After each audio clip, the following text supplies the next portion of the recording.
अस्सलाम वालेकुम गाइस।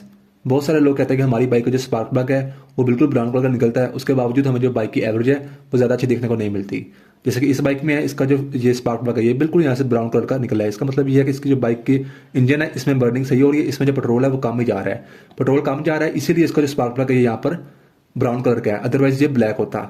ठीक है, अब इससे ये तो प्रूव है कि हमारी बाइक का जो इंजन है वो कम पेट्रोल ही दे रहा है। क्यों? क्योंकि इसका जो स्पार्क प्लग है ये तो ब्राउन है। अब ये बाइक जो है ये एवरेज अच्छी नहीं दे रही, यानी कि पेट्रोल काफ़ी ज़्यादा लेती है। अब अगर आपके बाइक के साथ ये मसला आता है ना कि आपका जो स्पार्क प्लग है वो ब्राउन है, आपको पता है कि हाँ मेरा इंजन जो है वो तो कम ले रहा है पेट्रोल, किससे? कार्बोरेटर से। तो फिर मेरा पेट्रोल जा कहाँ पे रहा है? तो यहाँ पर प्रॉब्लम आती है बहुत बड़ी, जो कि आपकी बाइक का जो पेट्रोल है वो यहाँ पर गायब हो जाता है। अब गायब होने से क्या मुराद है? आपकी बाइक का जो कार्बोरेटर है वो इंजन को तो पूरा पेट्रोल दे रहा है, तभी हमें ये ब्राउन कलर का देखने को मिला है स्पार्क प्लग। अब यहां से कहीं से जो पेट्रोल है वो गायब हो रहा है। वो गायब कैसे हो रहा है? उड़ रहा है। उड़ कहां से रहा है? वो ये जो चैम्बर होता है ना, ये चैम्बर कार्बोरेटर होता है, यहाँ से अगर आप अपनी नाक को आप हल्का से इसके पास लेके जाए ना, तो यहाँ से अगर आपको हल्की सी भी स्मेल आ रही है तो इसका मतलब ये है कि आपकी जो चैम्बर है यहाँ से लीकेज है। उससे होता क्या है कि पेट्रोल नीचे तो नहीं गिरता, हल्की हल्की लीकेज है। अब आपकी बाइक का जो फ्यूल टैंक है वहां से आपने पेट्रोल ऑन किया है, पेट्रोल तो ऑन ही है, यहाँ से हल्का हल्का जो है वो लीक हो गया, उड़ रहा है पेट्रोल, बहुत कम तादाद में लीक हो रहा है, इसलिए नीचे आपको दिखने को नहीं मिल रहा, लेकिन ये उड़ रहा है। क्यों? कैसे उड़ रहा है? क्योंकि आपको स्मेल देखने को मिल रही है यहाँ पर, ठीक है, सूंघने को मिल रही है आपको। अब यहाँ से जो पेट्रोल है वो हल्का हल्का उड़ रहा है और ऊपर से टैंक से और आई जा रहा है, उड़ रहा है और ऊपर से टैंक से फिर और आई जा रहा है। अब इसमें आपका इंजन का कोई कसूर नहीं है, आपका यहाँ से जो चैम्बर है यहाँ पर हल्की हल्की जो होती है वो लीकिंग होती है। इस लीकिंग को हमने खत्म करना है। वो खत्म कैसे करना है मैं आपको बताता हूँ। काफी अरसे बाद, चूंकि ये जो इंजन है ये यहाँ पर काफी हीट होता है, इस चैम्बर के यहाँ पर ये लगी होती है रबर। ये मेरे पास इस वक्त नई रबर है, ठीक है। तो ये जो रबर है ये यहाँ पर लगी होती है पूरे, जो कि इस चैम्बर में जो जितना भी पेट्रोल होता है उसको ये उड़ने नहीं देती। अब ये यहाँ पर इंजन काफी हीट अप होता है, तो ये काफी 1 साल बाद 2 साल बाद ये रबर बिल्कुल ब्रीक होती है, ठीक है, साथ चिपक जाती है, जिससे जो आपका पेट्रोल है वो बिल्कुल लीक होकर नीचे तो नहीं गिरता, लेकिन वो हल्का हल्का जो है वो बहुत हल्का हल्का लीक हो रहा है, बहुत हल्का हल्का, जिससे वो उड़ता रहता है और ऊपर से फ्यूल टैंक से और आता रहता है। इस बाइक में यही प्रॉब्लम आ रही है कि एवरेज नहीं दे रही अच्छी, पेट्रोल काफी ज्यादा इसमें डलवाते हैं तो वो गायब भी होता है। जबकि ये जो स्पार्क प्लग है ये यहाँ पर ब्राउन हमें नजर आ रहा है, ठीक है। तो इसमें जो पेट्रोल है वो यहाँ से गायब हो रहा है। तो अब हम इसको चेंज करते हैं।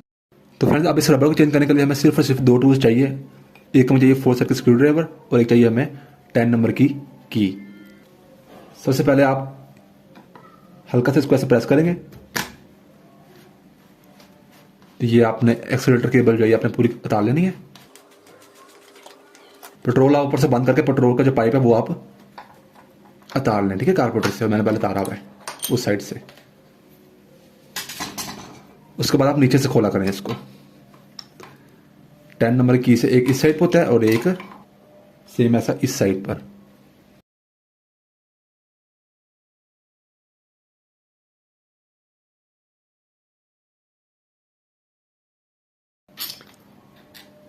ये रखिए दो इसके आगे बोल्ट, एंड ये हमारा पूरा जो कार्बोरेटर है ये इस तरीके से आ जाएगा, ठीक है।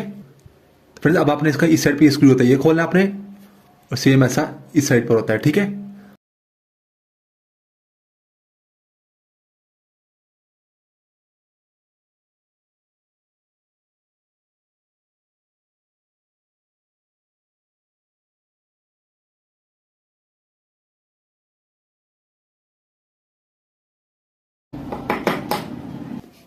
तो ये देखिए फ्रेंड्स, ये मैंने जो इसमें था पेट्रोल में टैंक में डाल दिया वापस, क्योंकि ये इसका साफ ही था।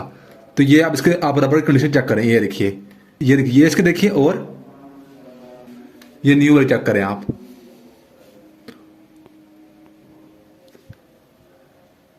कितना फर्क है, ये कितनी नई वाली कितनी मोटी है, और ये देखिए कितनी बिल्कुल पतली हो चुकी है ये वाली।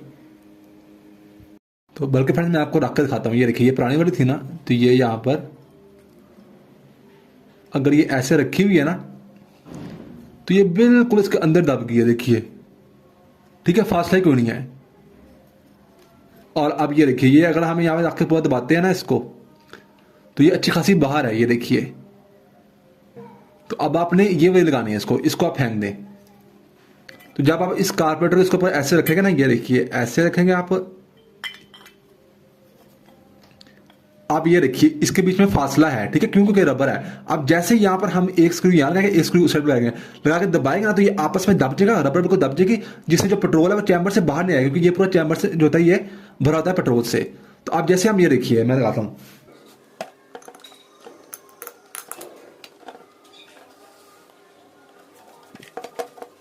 एक इस साइड पर और एक इस साइड पर।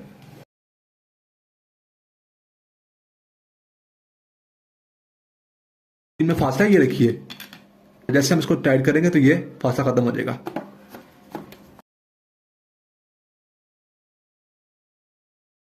इधर से भी, एंड ये इस साइड पे फासला है, तो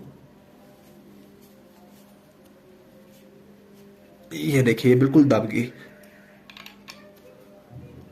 अभी कार्बोरेटर आपका बिल्कुल सील पैक हो गया। ठीक है, अब आप कहेंगे यहां से आपने साफ क्यों नहीं किया। देखिए फ्रेंड्स, ये बाइक को धुलवानी है, धोएंगे तो ये साफ हो जाएगी। ठीक है, बाहर से, अंदर से कार्बोरेटर साफ था। अब हम इसको बंद करते हैं। तो इसका पुराने वाला ये बिल्कुल खराब हो चुका है, कंप्रेस भी हो गया, यहाँ से फट भी गया है जैन, जो यहाँ पर लगता है। हम इसका नया लगाएंगे।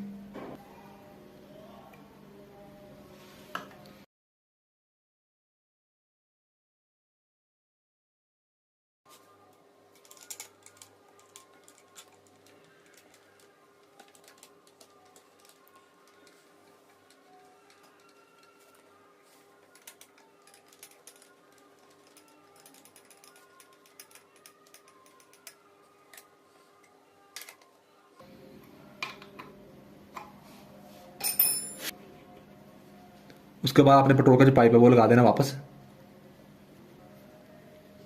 पेट्रोल आपने कर देना ऊपर से ऑन, और देखना यहाँ स्मेल ना आ रही हो। ठीक है, इतने में आप ये, इतनी देर में आप ये लगाएंगे एक्सीलेटर केबल, इतनी देर में आपका जो चैम्बर है वो भर जाएगा पेट्रोल से।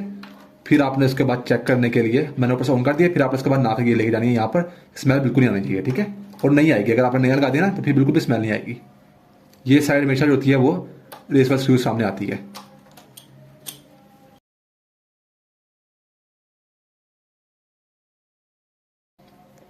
तो फ्रेंड्स ये चीज़ होती है, यहाँ से बिल्कुल सील पैक होना चाहिए। तो बस फ्रेंड्स यही था आज की वीडियो। मेरा नाम है तैयब अजीज। आप जो न्यू मॉडल है उसका गोल होता है रिंग, आप वो लेकर लगा सकते हैं। ठीक है, हर बाइक के कार्बोरेटर में ये होता है, आपने लाजमी लगाना होता है।